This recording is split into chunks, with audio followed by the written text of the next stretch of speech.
Muy bien, 7:45 y ahora tenemos tengo el gusto de tener acá en el set a Juan Cheput, que es uno de los dirigentes más importantes y más inteligentes desde mi punto de vista de Perú Posible, para que nos explique qué es lo que está pasando en este encuentro, alianza. Juan, muy buenos días. Buenos días, gracias. Pero antes que eso le preguntaría sobre este tema de esta reunión de Alexis Humala, y le preguntaría, ¿es Alexis Humala el Coqui Toledo va a ser el Coqui Toledo del gobierno de Ollanta Humala? Bueno, sería lamentable, como tú muy bien has dicho, en todos los gobiernos o en los potenciales gobiernos hay voluntarismos, ¿no?, que se manifiestan en este tipo de visitas a instancias privadas que lamentablemente opacan, ¿no?, la asunción del presidente Ollanta Humala el 28 de julio.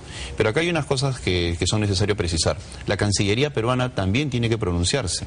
¿Por qué? Porque el canciller ruso también ha estado presente en la reunión y por lo tanto llegar a niveles de la Cancillería rusa es algo que exige de que por lo menos el embajador del Perú en Rusia haya estado presente o haya intermediado. Ahora, eso le daría un carácter más oficial a la reunión en ese caso. Bueno, en todo caso también podría haber voluntarismo de la Cancillería, en todo caso decir cómo es que se puede llegar a ese tipo de instancias cuando el cargo de representante del presidente electo no existe.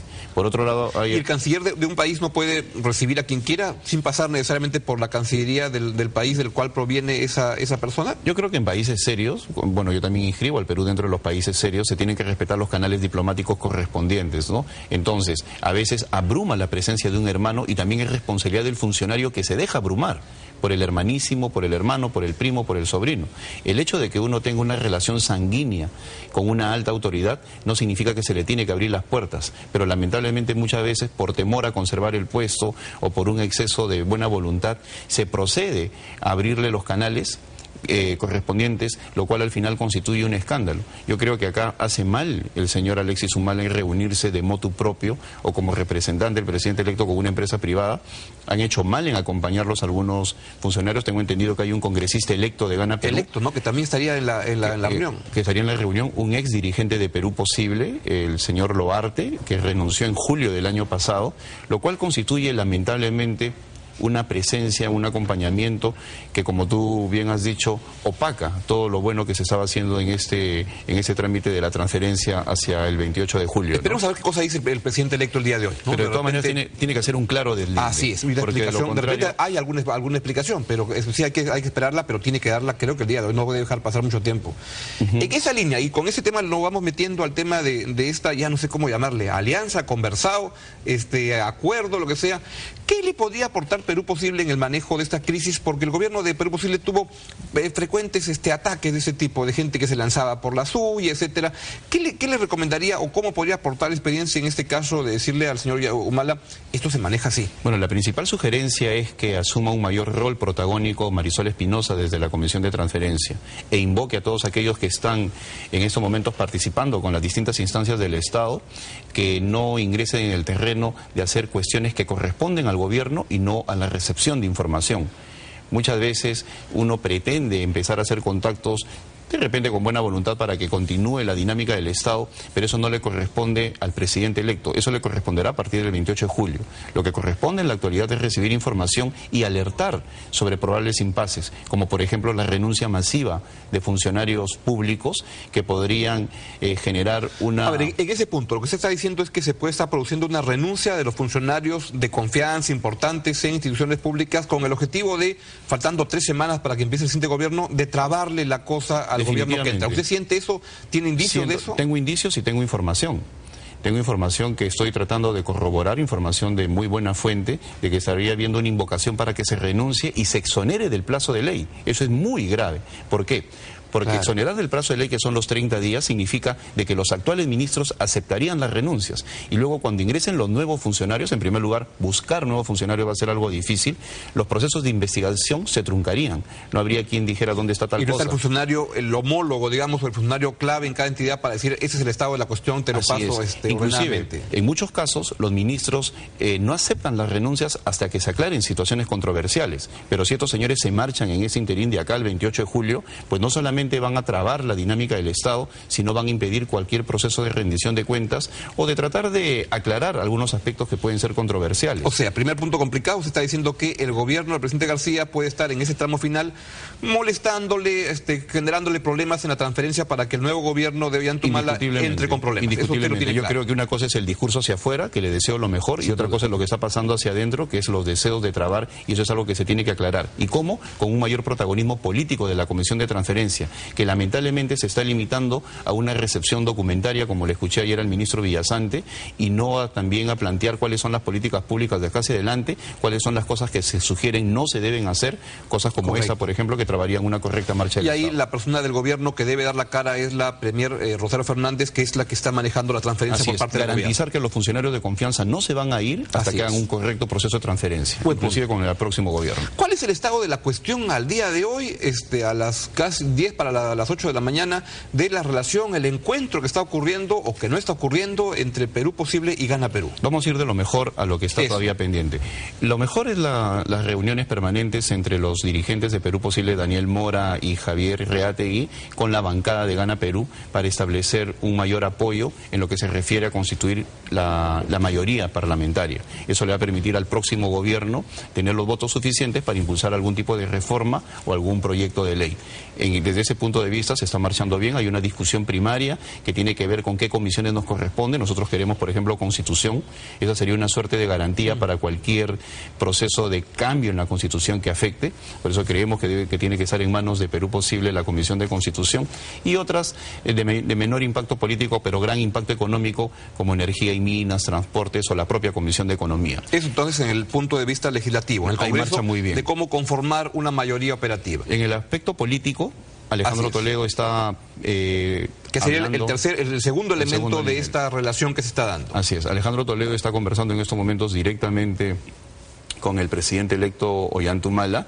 Hay un proceso de conversación en ciernes apenas retorne de los Estados Unidos para ver la posibilidad que algunos peruposibilistas empiecen a formar parte del futuro gabinete. Eso es algo que va a definir única y exclusivamente el señor Ollantumala como presidente electo y en respeto a su atribución Perú Posible constitucional. espera que este acuerdo, esta conversación tenga una participación de gente de Perú Posible en el gabinete. Claro, como nosotros una expresión, además de más solidez. No lo estamos exigiendo, pero sería lo que constituiría ya una alianza política con nombre y apellido. Han habido señales, porque algunos medios han dicho que la gente de Ollantumala ha dicho que ya no. ¿Es cierto esto o son versiones más bien a nivel de las gente que quiere que no se junten? Ahí viene el tercer nivel. Las conversaciones que encabeza también Javier Reategui como secretario general con Daniela Buatás, y en una comisión en la cual está Alberto Borea, Daniel Mora y el que habla, se manejan con absoluta cordialidad. No ha habido ningún tipo de ese pedido, al menos no ha trascendido hacia ese nivel. Pero nosotros creemos que en una primera instancia, que tiene un menor impacto político, podríamos nosotros sugerir algunos técnicos que ayuden en el proceso de la marcha del Estado. Nosotros, pero podría haber una presencia en el gabinete, la presencia en el sería gabinete lo lógico le para daría eso. la consistencia suficiente al gobierno desde el punto de vista político, y por otro lado sellaría la alianza con el Congreso, y ahí sí estaríamos hablando de una alianza política. Vamos a hacer una breve pausa y cuando volvamos le voy a preguntar al señor Juan Cheput si cómo va la relación entre Toledo y Ollanta a nivel personal, y si es que esta idea de que ustedes quieren en Perú Posible la Comisión de Constitución es como una manera también de chequear a que Ollantumala no haga cambios constitucionales y que están matando dos pájaros de un tiro, en el contexto en el cual además le quiero preguntar qué cosa significa esto que ha dicho el presidente Toledo en relación a Ollantumala, que el acuerdo sería apoyo sí, pero en la cama no. No he entendido mucho de qué se trata, pero le vamos a preguntar al señor Juan Cheput. Ya volvemos aquí en Primera Noticia. Muy bien, son las 7:57 y vamos ahora a seguir con la entrevista a Juan Cheput, a quien le había dejado planteada esta pregunta de ¿qué quiso decir Alejandro Toledo? Un apoyo sí, pero en la cama no. Y se lo pregunto, ¿no es un poco faltoso en las declaraciones o las frases no están muy bien puestas? Bueno, es una frase un poco exagerada, ¿no? Pero responde a una metáfora del periodista. Yo he leído la entrevista en El País en el cual el periodista le dice, estamos hablando de un matrimonio, y él responde con esa frase. Ah, ¿no? En ese contexto. En ese contexto, ¿no? El que coloca en dos preguntas la palabra matrimonio es el periodista del diario El País, y él responde, bueno, en la cama no, ¿no? Entonces, ahora, será matrimonio, servinaco, lo que sea, pero no hay muchas dudas del expresidente Toledo, que siempre dice, por si acaso vamos a estar muy vigilantes, que no se desvíe, está como con demasiadas reservas, y esto que dijo, yo soy el garante de que la cosa camine bien, lo puede ser un poco arrogante. bueno, ¿no? yo creo que Independientemente de las declaraciones de Alejandro, yo creo que hay un proceso de construcción de confianza de parte de Ollantumala que se está tramitando en estos días a partir de una serie de gestos. En tanto no se tenga la confianza completa, obviamente todavía va a haber señales, y eso también es hacer política, porque es señalar un rumbo en el cual va a estar permanentemente Perú posible.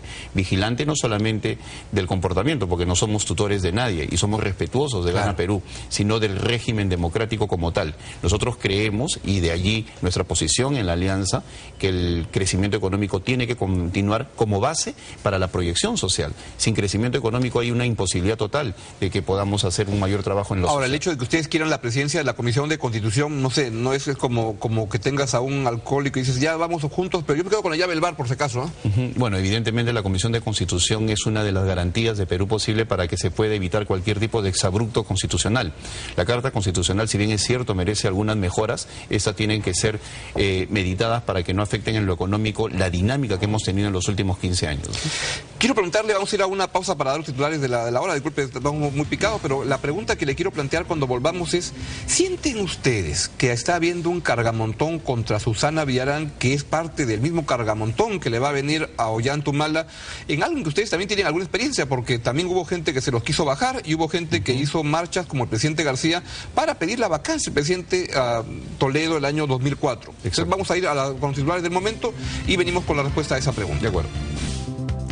Muy bien, entonces volvemos con la entrevista al doctor Juan Chepuz sobre los temas del momento, y le había dejado planteada la pregunta si siente que hay un cargamontón que va más allá de los temas de que no estás haciendo bien la seguridad, el transporte, que hay una intencionalidad mayor. Es el punto, porque además le he leído columnas suyas en ese sentido. Sí, yo no tengo la menor duda, porque es inusual lo que le están haciendo a Susana Villarán, de que hay una suerte de ensayo general de cara a hacer lo mismo con Ollantumala, ¿no? Exigirle a Susana Villarán que solucione problemas que tienen 8 años en Lima en tan solo 6 meses, exigirle de que haga obras cuando estas necesitan de una previa planificación, exigirle un gasto cuando el gobierno ha cortado cualquier tipo de apoyo económico a la municipalidad, pues obviamente significa que hay un afán de transmitir a la opinión pública ineficiencia, cuando lo que está viendo es un ahogamiento de la gestión municipal para hacer luego lo propio con Ollantumala. ¿Y por qué? Porque el gobierno está preocupado, el presidente Alan García está más preocupado de su futuro que del futuro del país. Eso es obvio. Entonces, su futuro atraviesa por una serie de investigaciones. Cuando lo vemos al presidente en las últimas 48 horas hablar, tengo esquina, que ya quisieron matarme antes, ¿no? Políticamente, obviamente, etcétera, etcétera, está hablando su subconsciente, que tiene temor a un proceso de investigación.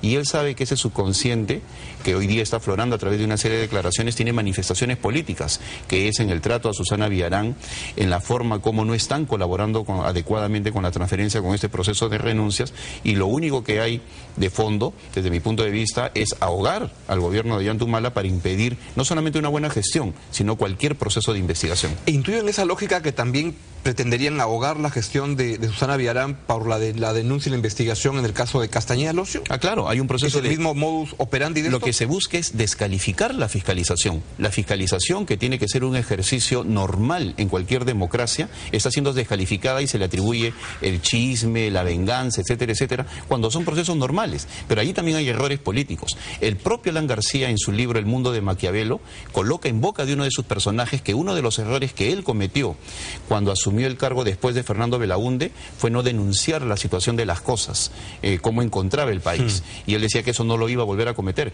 Y parece que su consejo lo siguió al pie de la letra, porque apenas asumió con Alejandro Toledo, puso a Javier Velázquez Quesquén, a Mauricio Müller a atacar a Alejandro Toledo.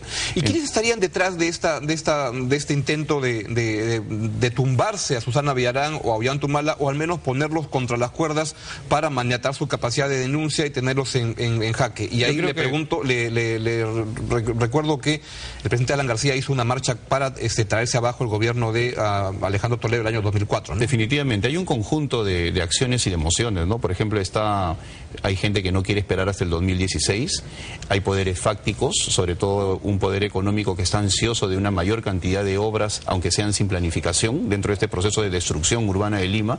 También existe la posibilidad de que gente que crea de que con Ollantumala no va a ser probable un indulto de Alberto Fujimori, etcétera, o sea, y el poder económico, obviamente, en algunos casos que sienten que pierden una torta de un negocio que requiere de planificación de políticas públicas y de mayor proyección social. Entonces, cuando no hay instituciones como es el caso del Perú y tenemos un Congreso fraccionado, los poderes fácticos toman el poder, y para que nos escuchen y para que entiendan los televidentes, los poderes fácticos son los no constituidos, ¿no? El poder económico, las Fuerzas Armadas, la Iglesia, el sector económico, etcétera, etcétera, son los poderes fácticos que toman protagonismo cuando en los países como el nuestro no hay instituciones. Es incierto, y eso explicaría finalmente por qué son los medios de comunicación más cercanos a esos sectores, como el gobierno, diarios, no sé, Correos, que van en esa línea, los que como se convierten en punta de lanza voceros de eso, ¿no? Exacto. Muy bien.